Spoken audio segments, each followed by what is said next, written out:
Hello, I'm Kate Fitzgerald from the Learning Hack team, welcoming you to the private view for Season 6 of Great Minds on Learning. In this highly acclaimed series, Professor Donald Clark, internationally famous author, blogger and entrepreneur, joins John Helmer to explore 2,500 years of thought and theorising about learning from the Greeks to the geeks.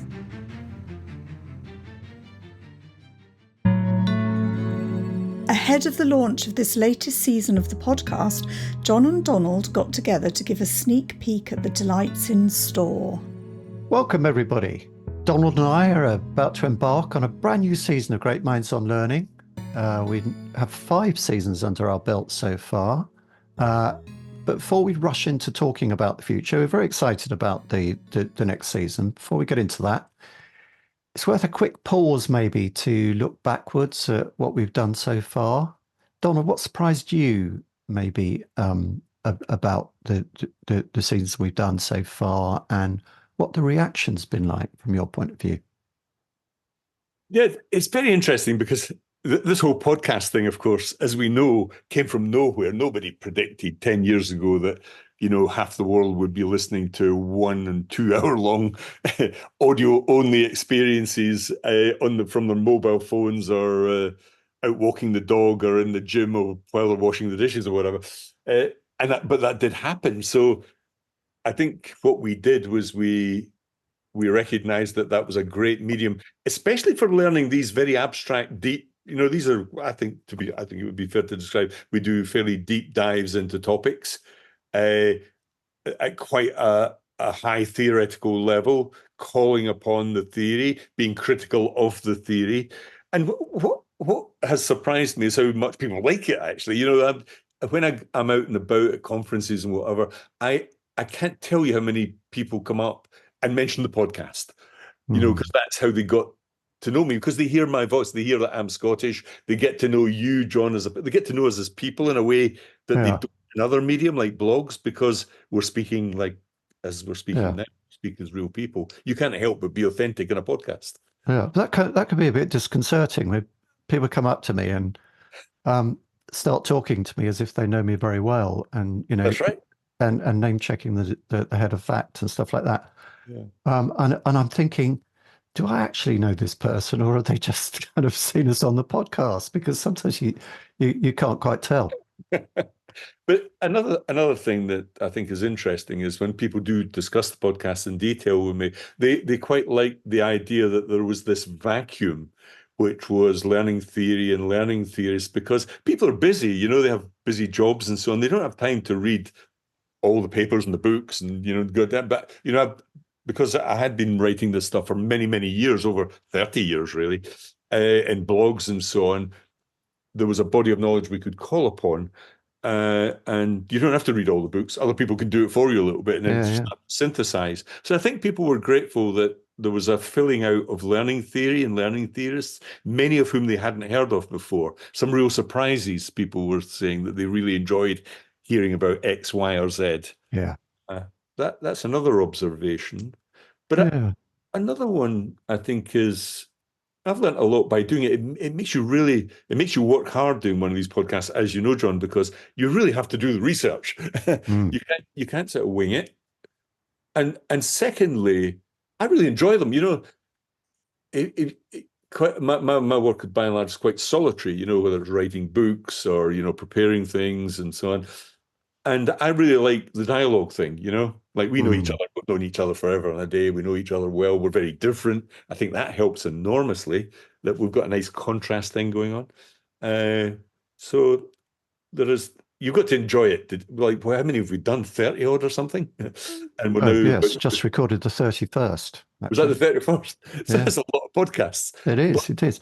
Yeah, and coming back on that thing of the reaction, I find it is different between this podcast and the other one I do, the Learning Hack, because I think people come up and say, Power to you, got that going, top 5% in the world, all the rest of it. But there is a kind of feeling at the back of that you're doing it for personal aggrandizement, which is fair enough. With Great Minds on Learning, I get the feeling that the gratitude that people have for it, it's more like you're administering a public utility. It's a bit of infrastructure.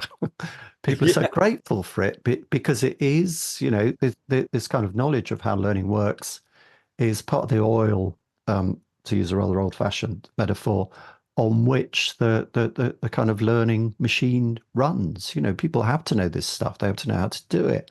Yeah. And that it isn't formally taught. No. Although bits of it are. You can go to university to study psychology, you can go and study philosophy, you can study management, and other little bits and pieces of it, but it's not a discipline as such. So I think people are very grateful for the fact that we're laying out the landscape for them there. I think that's right. I mean, it's not like I don't want to holier than thou about this, but I'm not a big fan of people who lock content up on Substack and so on. Although I can understand it because people have to be paid. They have to make a living, as it were. But this is free for people if they want to watch it, or they can do your Patreon type stuff. But I think it is a sort of like a public service, really, but only because we both, I think, really enjoy doing it. So why not? We've not got some great sort of moral imperative behind this, but we just enjoy doing it, and hopefully if people like it, they like it. So that's what I've enjoyed about it, and the feedback has been fantastic from people, really. Yeah, that's a good corrective comment. I was getting a bit above myself there, Donald, talking about public utility. So anyway, so the 6th season is about to commence on the 15th of April. Very excited about that. We just recorded the first one. There's always a question in my mind as we progressed to the 3rd season and the 4th. I was starting to think, well, we're going to run out of theorists soon or topics, but that doesn't seem to be happening. We've still got ideas at least on the table for another 2 seasons. How do you feel about that? Oh yeah, it's an endless well. We got 2,500, well, longer. In fact, one of the ones we're doing are the scribes, the Sumerian, Babylonian, Egyptian, the origin of schools and training and teaching, and that goes back, 5,000 years. But there is an endless well here because new things are happening, and we'll be talking about one of the things we're going to be doing are the connectionists. And that's not and they're most of those names people will never have heard of, but it's a brand new area of psychology that's influenced by AI and Bayesian prediction and so on. That will be interesting, but that's new. There are plenty other areas we haven't tackled yet, so that we've written, that have been written in blogs and so on. So, okay, so let's start looking forward to the next series. We kick off with leadership, which we've just recorded, so it's very fresh in our minds. So tell us about that. Yeah, I really like the leadership one because I think it's very contentious. We went through a fair number of leadership theorists from, Burns and Drucker through to more critical people around leadership, Metzberg, Kellerman, and Jeffrey Pfeffer. But I think that was quite a juicy, feisty one because all is not what it seems with leadership theory. If you really look at the serious work that's been done in it, the lack of evidence behind its efficacy and so on. So that maybe has more controversy perhaps than the other ones. But really, we just finished that, really enjoyed it. Yeah, and I like a podcast where we can talk about Charles Manson and Dolly Parton as well as other theorists as well. Yeah, we had Machiavelli, we had Hitler, we had everybody in that one, John. Yeah, Elon Musk. Yeah. The gang's all here, Sir Maltman. Okay, so moving on to that one. The next one's one I'm very excited about. Is we're calling it Scribes as a shorthand, but really it's about the invention of writing and what that did to learning, isn't it? We'll talk a bit about that. Yeah. Well, people assume that everything started with the Greeks or something, and that's far from the truth. The invention of writing was about 3,200 BC in only 4 places in the world. And we're going to focus on the real evidence when schools first emerged. So you have in Sumeria, you have in Babylonia, you have these entire little schools or libraries that were burnt down and baked all the clay tablets. And we have evidence of how they actually learned, what the teachers did, the exercises that the pupils did. It's the first example of teaching and learning using real technology, which was clay and cuneiform. Then we, in that same episode, we will be covering the Egyptians again, 3,000. They invent a different form of writing, more half pictorial, half phonetic. And of course, we forgot, we couldn't interpret this until the 19th century. Champion comes along. And this is really close to my heart because I go to Egypt almost every year and have since the late 80s. I've been there very, very often. I can actually read some hieroglyphics. I've been there so often I've actually managed to interpret some of the stuff in temples now. But there, we also they have a god of writing, Thoth. So writing was a God-given thing, and a special class of scribes and scribal schools. So we'll describe how that's relevant to the whole teaching and learning thing. And there's also the invention of writing about 1200 BC in China. So we'll be looking at that really early stuff. Real people, in Egypt, not only the gods, people like Thoth, but Tahotep, there are some Egyptian figures, Duaketi and so on, that will be, and any that we'll be covering as well. I think that would be something that will be new for people, since they probably don't realize that how much detail there is and how much we know about that scribal writing culture that emerged in those really big civilizations. Something I'm interested in, I hope we can kind of bump into that personal session of mine, is the kind of handover to writing from an oral culture and the work of Milman Parry and Homer studies and so on, which I think is absolutely fascinating. And I'm really hoping we can get onto that. Fit that in we shall, yes, yeah. And what's interesting there is, we regard the Iliad and the Odyssey as famous books, but they were not books at all. They were poems. They were poems, and they have all the structure of poems.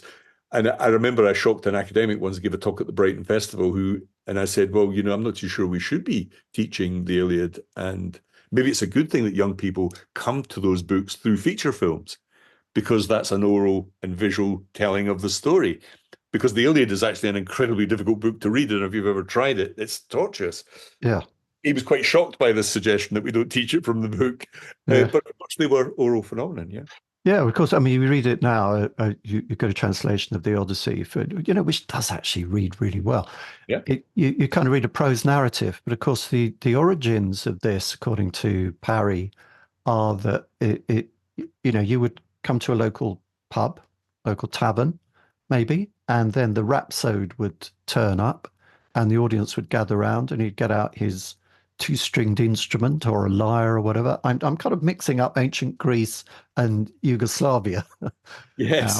Now. And there would be this kind of oral recitation, which is not quite poetry, not quite singing, not quite, anything that we would recognize on Spotify as music. Yeah. This person would roll out this whole kind of historical narrative for you, which they had memorized and was put together through blocks of, but Parry talks about that. Don't want to go into it too much now, but I just think that's a fascinating area, and that's going to be a long episode. That's exactly what we're doing, John, isn't it? In the podcasts. Yeah. Often, because, a podcast is like you're sitting in the same room as the people who are chatting. It's like being in the pub sitting next to somebody in the town. It's got that informal style about it. And in a sense, we're doing oral stuff. We're doing voice, not text. In a sense, the podcast harks back to that tradition. Yeah. Yeah, absolutely. Moving on to the mention of orality, perhaps brings us on to Freud and the psychoanalysts. Freud thought it was either oral, anal, or genital. So I don't know what we're saying there.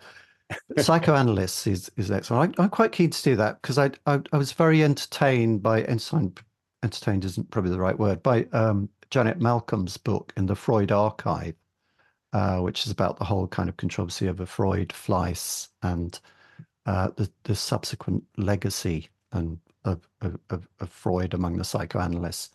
Yeah.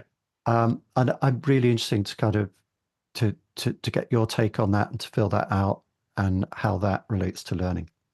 Yeah, well, people might think it's a bit of a tenuous link, but far from it. The whole therapeutic attitude and underpinning of learning in L&D and even in schools and universities these days is massive.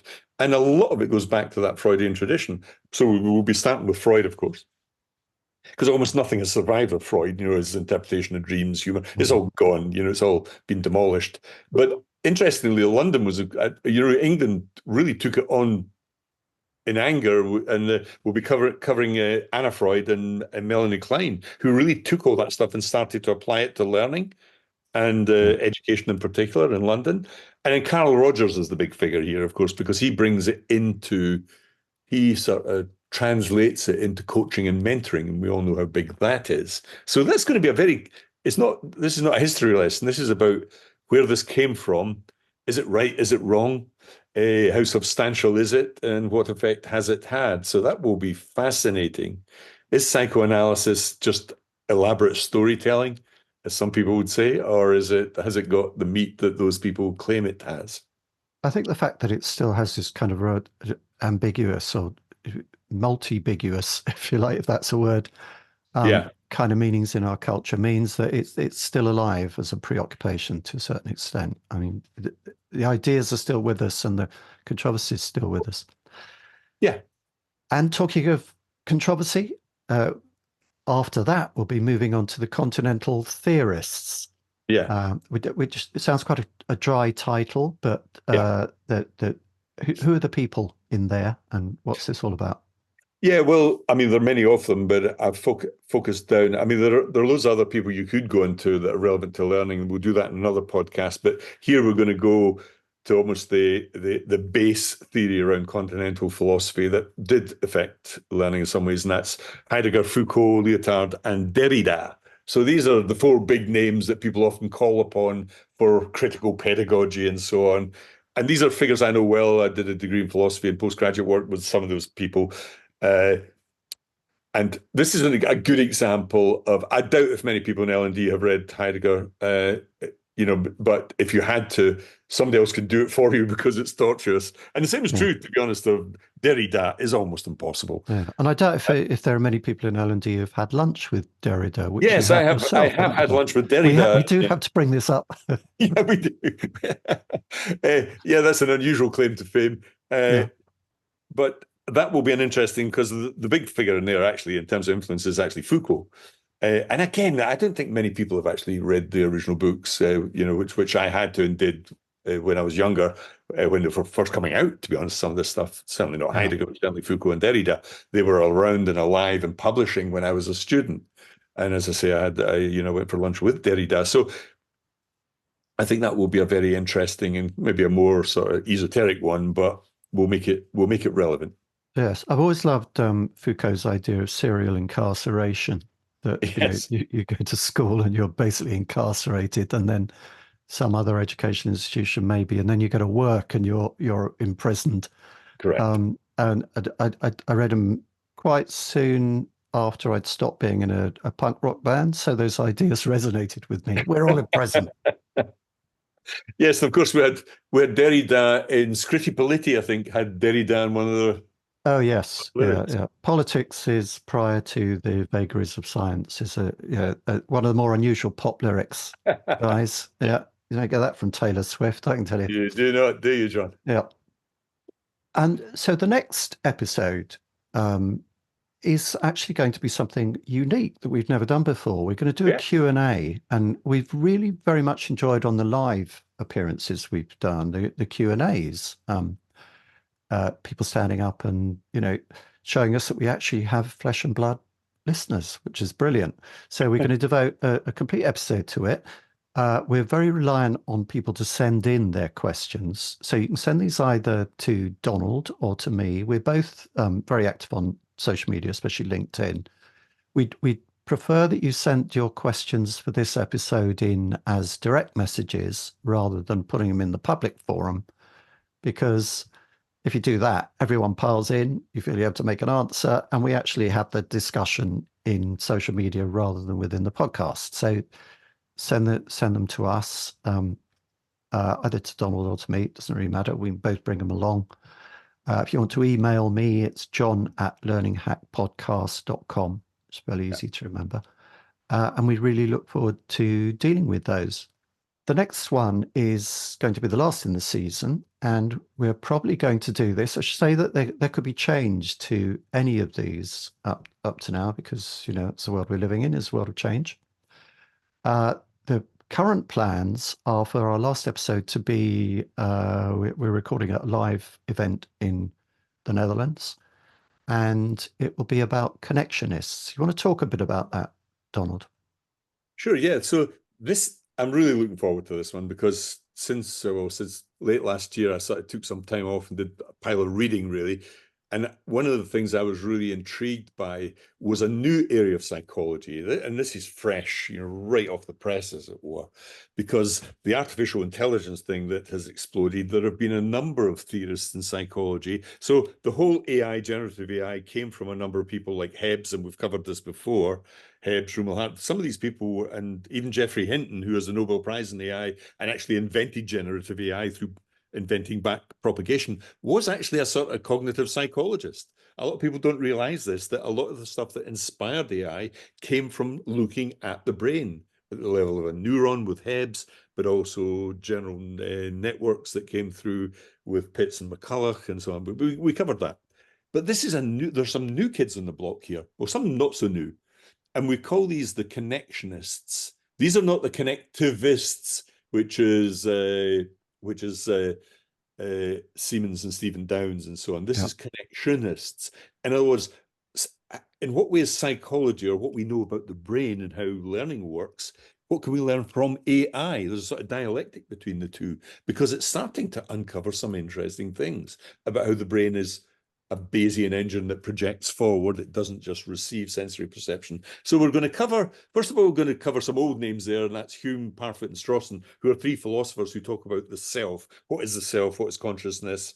Is the Strawson is particularly critical of the storied self. In other words, he thinks we create loads of fictions about who we are. That's an interesting one. But the really interesting figures there are Daniel Dennett, who thinks that consciousness is a bit of a mirage, really. But these are people who believe in the computational theory of the mind. That's not that the mind is a digital computer and works like computers, but it does computations in some way that is largely still unknown. But we're starting to get to grips with the predictive Bayesian nature of it all.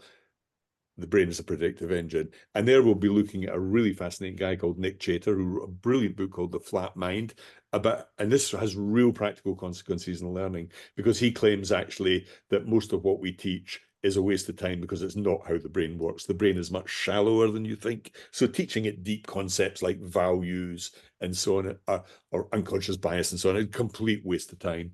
He's interesting. And then Carl Friston, from UCL, now in the US, he is a high-end mathematician, AI guy with a deep interest in neuroscience. He's really a neuroscientist by training and background. Really fascinating English theorists.